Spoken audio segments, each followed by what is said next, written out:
Hey guitar champion, what's going on? Justin Hombach here, back from my practice cave, and welcome to the second episode of the beginning shredder, the basic of sweep guitar. Today we are going to take a look at our left hand, all the positions or the beginning positions for sweep guitar playing, all those beginning arpeggio shapes and arpeggio kind of fingerings. It's going to be a really cool lesson with a lot of stuff to learn, a lot of stuff to take on with. So without further ado, if you want the free tabs for all those shapes and all those fingering, then there's a link in the description box where you can download them as usual. And without further ado, as I've said, let's start right with the lesson. Here we go. Okay, today we're going to take a look at some 3-string sweep arpeggio shapes for the left hand. We are basically first doing 3 types of arpeggios: minor, major and the diminished one. But first let me explain to you really short what an arpeggio is. An arpeggio is when we take a chord and we are playing each note individually. So it's not something like this, but more like this.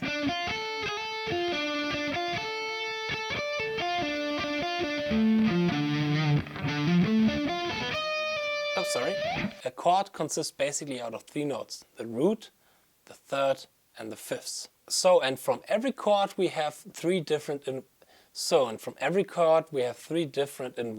Inversions mean that the order from the chord is a bit different. The first one is root, third, fifth, then comes third, fifth, root, and last fifth, root, third. And every inversion is a different fingering and a different arpeggio for us here on the guitar, for the sweep picking section. So first, let's check out the major chords. We are taking E major because the first inversion of E major lays around here on the 7th fret, so nice and easy in the middle of the fretboard. Alright, the first inversion, root, third, 5th, goes like this. 9th fret on the G string, 9th fret on the B string, and 7th fret on the E string. Remember the row technique?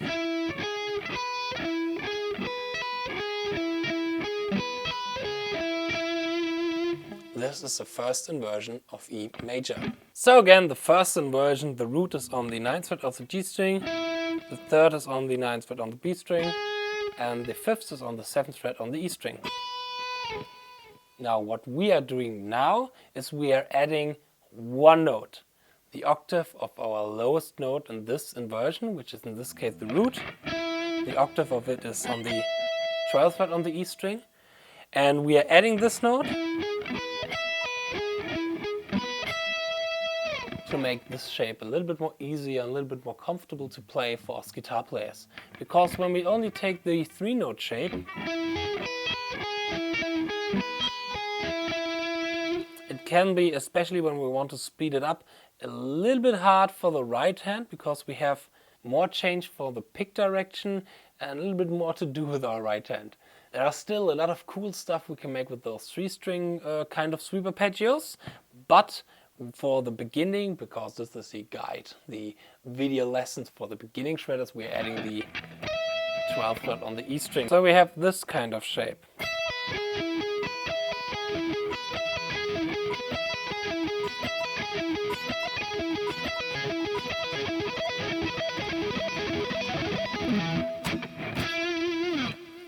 But first let me tell you a few things before we continue. First, the right hand. I have this kind of pick movement when I have the pull-off added. I have pick, pull, pick, upward pick slanting, and then I have 3 sweeps down from the G string to the B string, from the B string to the E string, and the E string. So I have down sweep, down sweep, down sweep, pick, pull, pick, down. Sweep, sweep, sweep, pick, pull, pick, sweep, sweep, sweep, pick, pull, pick, sweep, sweep, sweep, pick, pull, pick.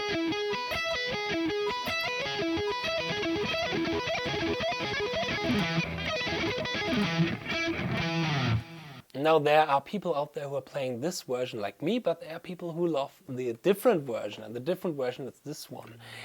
This depends on where we want to make our pick direction change. I like to make the pick direction change between the B and the G string, so I have upward pick, pull off, up pick, upstroke, and then I have the 3 sweeps. The 3 sweeps. It's not so easy to say for a German guy like me. But some other people I like to make it like this, that they have a down stroke, pull off, and then 2 sweeps from the G to the B string, up sweeps. Then they make the pick direction change here after they've sweeped on the G string. I'm playing the B string again with a down pick, actually with a down sweep to the E string. So then we have pull, sweep, sweep, sweep, sweep, pull, up sweep, down sweep, down sweep, pull, up sweep, down sweep, down sweep. This is really uncommon for me, but try both versions. I prefer the first version because there we don't have to make that huge movement in our right hand to go from one string to the next string. Here we have a bigger movement because our pick from the sweep is lying on the D string, it's resting on the D string, and now we have to make it from the D string, we have to make the turn and going to the B string. For me, this is a little bit more inefficient. For me, it's efficient to make the movement between the B and the G string when we're coming from the B to the G string, and not when we're going from the G to the B string, because here we have outside picking, so we have a bigger range to reach from the G to the B string, but when we're going from the B to the G string, we have a smaller range. See the difference, but see this is the difference between outside and inside picking. Outside we have to make bigger movements, inside you have to make smaller movements. This can be better or worse for some situations. In the picking I more prefer outside picking, but when it comes to sweep picking I like to make the pick direction change in inside picking. Sorry.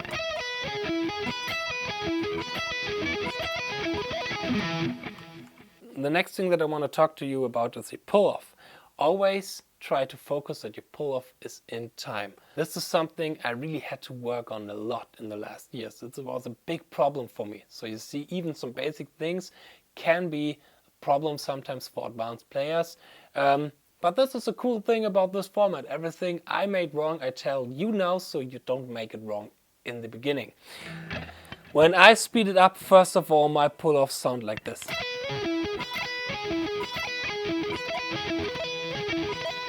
A little bit over exaggerating right now, but the pull-off tends to be a lot faster than the rest of the playing.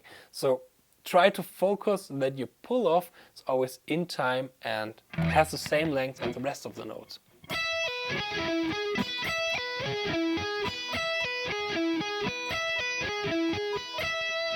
Just try to focus on, this time, your pinky, and try to focus on that it's a little bit more resting, a little bit more time to rest on the fret. We often tend to snap pull-offs really fast away from the fret, having this kind of sound. But here we want to have it a little bit more resting on this on the fret, so the length of every note is even.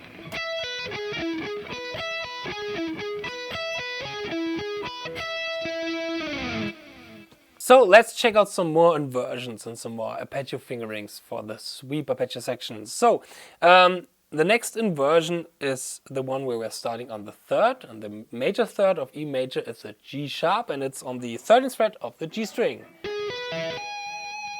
So we have 13 and then 12, which is our fifth, and then 12 the root. So we have 13, 12, 12. Oh, sorry, and then the octave of the third, which is on the 16th fret of the E string.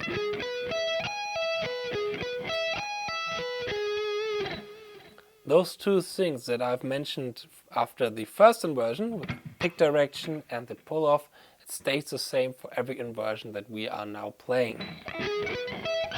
Oh, sorry again.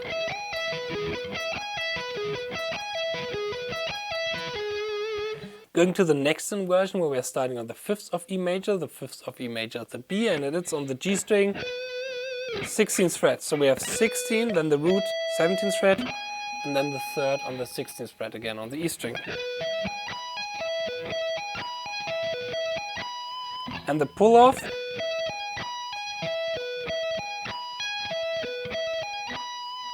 is on the 19th fret on the E string.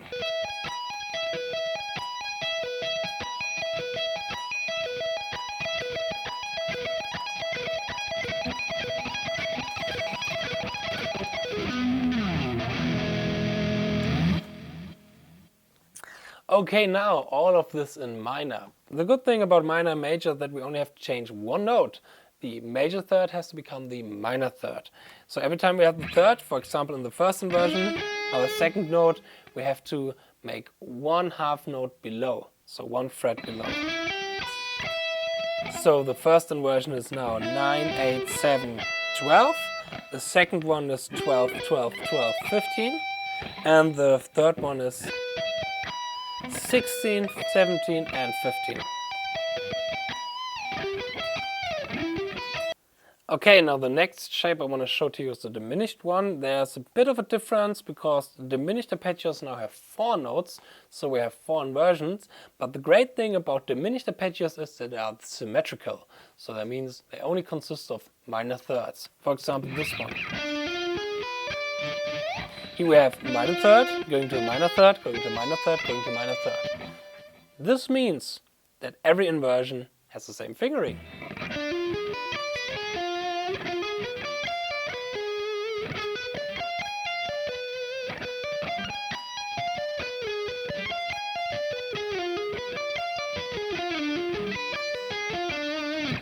And you can play them with your pinky and your ring finger in combination of the index, or your ring and your middle finger.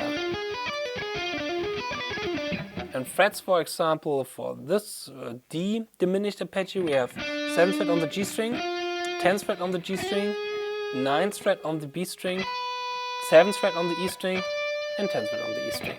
And here we have now 2 hammer-ons and pull-offs.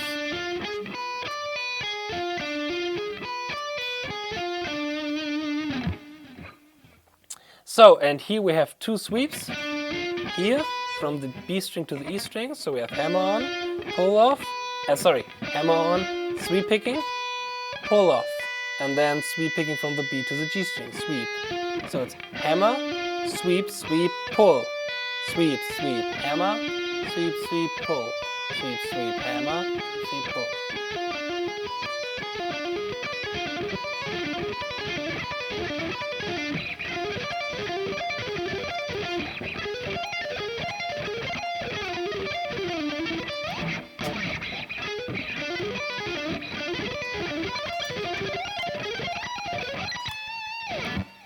So now we have the basic arpeggios, the basic fingerings for the minor chords, for the major chords, and for the diminished chords. So what you can do with those, you will see in the next video, where I'm going to show you the second etude of my Stand of Sweeping DVD, or my Stand of Sweeping book. And yeah, there we're going to check out what we can do all of those with those kind of arpeggios and those kind of shapes. It will be an awesome etude. But for now, what you can do in this week till next week, where I'm going to show you the etude, is try to just simply learn the basic shapes. For example, take a chord progression like, let's say, C major, G major, E minor, A minor, and try to play them in all different inversions. So start with the C, for example.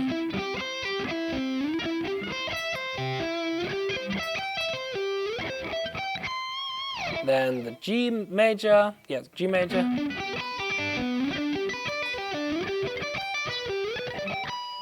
And then, what did I say, E minor.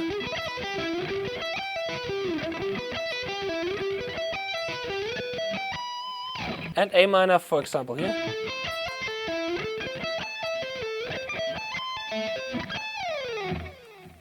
So try to learn all those inversions, and next week we are going to connect them and making a huge and crazy etude out of it. So I hope you have fun with this lesson. I hope I'm going to see you in the next lesson. Stay progress and cheers!